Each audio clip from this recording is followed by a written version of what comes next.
Assalamualaikum warahmatullahi wabarakatuh. Apa kabar anak-anak? Semoga kalian sehat ya. Hari ini kita akan belajar daring tema 2, subtema 2 dengan tema bekerja sama mencapai tujuan. Upaya mempertahankan kemerdekaan RI atau Republik Indonesia dengan perjuangan fisik. Ada 12. Yang pertama, insiden bendera di Surabaya, pertempuran rakyat Makassar, pertempuran 5 hari di Semarang, pertempuran Medan Area, pertempuran 5 hari di Palembang, agresi militer Belanda 1, agresi militer Belanda 2, serangan umum 1 Maret 1949. Insiden bendera di Surabaya. Tanggal 31 Agustus 1945, Soekarno mengeluarkan maklumat yang menetapkan mulai 1 September 1945, bendera nasional dikibarkan di seluruh wilayah RI, terutama Surabaya. Insiden berawal dari Sekutu dan Belanda dan Afnai mendarat di Surabaya. Insiden tersebut terjadi saat kelompok Belanda mengibarkan bendera Belanda merah putih biru tanpa persetujuan pemerintah RI di daerah Surabaya di tiang pada tingkat teratas Hotel Yamato. Pemuda Surabaya marah karena Belanda telah menghina kedaulatan Indonesia. Akhirnya arek-arek atau pemuda Surabaya menyerbu Hotel Yamato untuk menurunkan bendera Belanda. Pertempuran rakyat Makassar. Belanda di bawah Westerling mengirimkan pasukan ke Makassar. Mereka membunuh dan membantai. Akibatnya, rakyat Makassar di bawah Walter Mongensidi melawan. Tetapi Walter Mongensidi ditangkap Belanda dan dijatuhi hukuman. Pertempuran 5 hari di Semarang. Pasukan Jepang melancarkan serangan kepada TKR yang bertujuan membebaskan orang Jepang yang masih ditahan. Jepang meracuni sumber air minum di wilayah Sandi Semarang. Dr. Karyadi memeriksa sumber air tetapi malah dibunuh. Sehingga pemuda marah, akhirnya terjadi pertempuran 5 hari.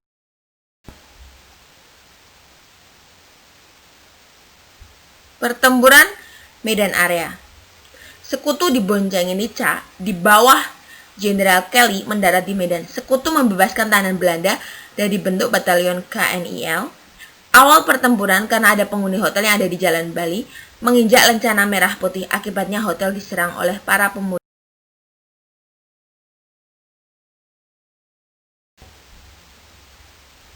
Pertempuran di Ambarawa. Diawali tentara Inggris di bawah Brigjen Battle untuk membebaskan tentara Sekutu. Setelah itu ke Magelang, Sekutu diboncengi Nica membebaskan tawanan Belanda sehingga terjadi perlawanan dari TKR dan para pemuda. Pasukan Inggris akhirnya terdesak mundur ke Ambarawa. Insiden bendera di Surabaya. Tanggal 31 Agustus 1945, Soekarno mengeluarkan maklumat yang menetapkan mulai 1 September 1945, bendera nasional dikibarkan di seluruh wilayah RI, terutama Surabaya. Insiden berawal dari Sekutu dan Belanda dan Afnai mendarat di Surabaya.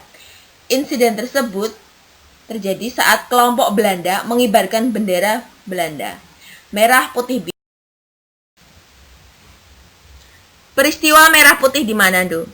Tanggal 14 Februari 1946, jam 1 malam, sejumlah tentara KNIL yang setia kepada Republik Indonesia di Tangsi Militer Teling, Manado bangun dari tidur, bergerak menuju lokasi sasaran di dalam tangsi dengan formasi huruf L. Mereka melucuti senjata semua pimpinan militer Belanda di tangsi itu dan memasukkannya ke sel sebagai tahanan atau ke penjara.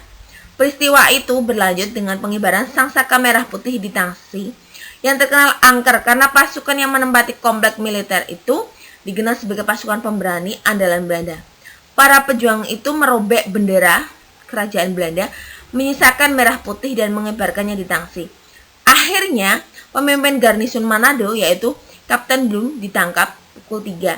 Setelah lebih dulu menangkap Letnan Werfayan, pimpinan tangsi militer, Telling. Siangnya pasukan pejuang Republik menangkap Komandan KNIL Sulawesi Utara Letkol The First and Resident Command De Reuter beserta seluruh anggota NICA. Sehari kemudian para pejuang menaklukkan kamp tahanan Jepang yang berkekuatan 8.000 serdadu.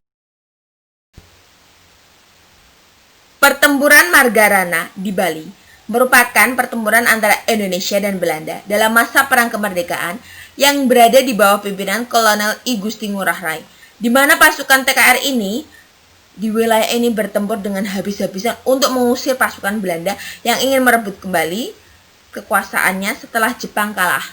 Kemudian mengakibatkan kematian seluruh pasukan dari I Gusti Ngurah Rai, sehingga terkenal dengan puputan di era awal kemerdekaan yang menghasilkan Belanda sukses mendirikan negara Indonesia.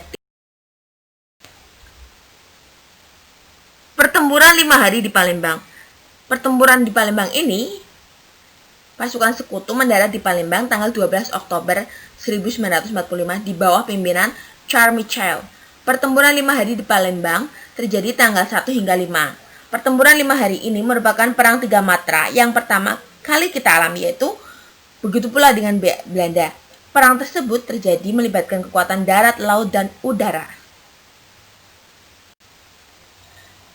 Agresi militer Belanda I adalah operasi militer Belanda di Jawa dan Sumatera terhadap Republik Indonesia yang dilaksanakan tanggal 21 Juli 1947 sampai 5 Agustus 1947. Di mana operasi produk merupakan istilah yang dibuat oleh Letnan Gubernur Johannes van Mock yang menegaskan bahwa hasil perundingan Linggarjati pada tanggal 25 Maret 1947 tidak berlaku lagi. Operasi militer ini merupakan bagian dari aksi polisionil yang diberlakukan Belanda dalam rangka mempertahankan penafsiran Belanda atas perundingan Linggarjati. Dari sudut pandang Republik Indonesia, operasi ini dianggap merupakan pelanggaran dari hasil perundingan Linggarjati. Agresi militer Belanda II atau Operasi Gagak terjadi tanggal 19 Desember 1948, diawali dengan serangan terhadap Yogyakarta. Kemudian penangkapan Soekarno, Hatta, Syahrir, beberapa tokoh lainnya. Jatuhnya ibu kota negara ini menyebabkan dibentuknya PDRI atau Pemerintah Darurat Republik Indonesia di Sumatera oleh Safruddin Prawira Negara. Pada hari pertama agresi militer Belanda II, mereka menerjunkan pasukannya ke pangkalan udara Maguwo dan dari sana menuju ke ibu kota RI di Jogja. Kemudian kabinet mengadakan sidang kilat. Dalam sidang itu diambil keputusan bahwa pimpinan negara tetap tinggal dalam kota agar dekat dengan Komisi 3 Negara sehingga kontak-kontak diplomatik dapat dilakukan. Serangan umum 1 Maret 1949 adalah serangan yang dilaksanakan pada tanggal 1 Maret 1949 terhadap kota Yogyakarta, di mana mengikut sertakan beberapa pimpinan pemerintah sipil berdasarkan instruksi dari Panglima Divisi 3 Kolonel Bambang Sugeng. Untuk membuktikan kepada dunia internasional bahwa TNI berarti Republik Indonesia masih cukup kuat sehingga memperkuat posisi Indonesia dalam perundingan yang berlangsung di Dewan Keamanan PBB.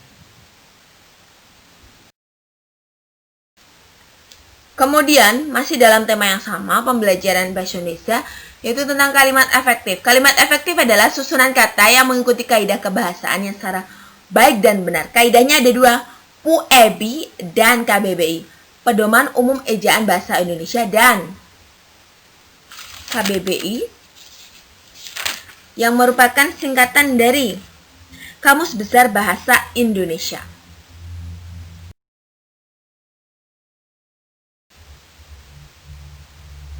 Syarat kalimat efektif. Syarat kalimat efektif yaitu ada 4. Sesuai EYD atau ejaan yang disempurnakan, sistematis, tidak boros dan bertele-tele dan tidak ambigu. Sesuai EYD, sebuah kalimat harus menggunakan ejaan maupun tanda baca yang tepat sesuai dengan ejaan yang disempurnakan. Kata baku pun mesti menjadi perhatian agar tidak sampai kata yang kamu tulis ternyata tidak tepat ejaan. Sistematis artinya adalah kalimat paling sederhana adalah yang memiliki susunan subjek, predikat, kemudian objek, pelengkap, hingga keterangan. Sebisa mungkin guna mengefektifkan kalimat, buatlah kalimat yang urutannya tidak memusingkan. Jika memang tidak ada penegasan, subjek dan predikat diharapkan selalu berada di awal kalimat. Kemudian yang ketiga, efisien atau tidak boros.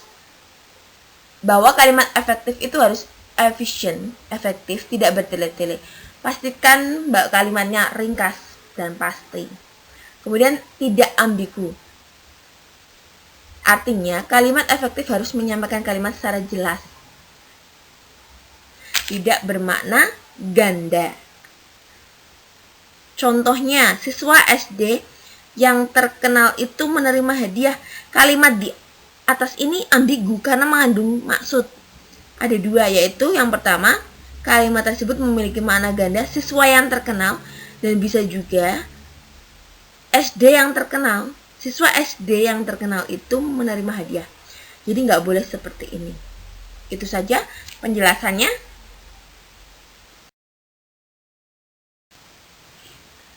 Sekian pembelajaran hari ini. Jangan lupa kerjakan soal IPS Bahasa Indonesia dan IPA halaman 49 dan 50 di LKS tema 2. Nanti dikumpulkan di bawah pada saat kamu berangkat sekolah.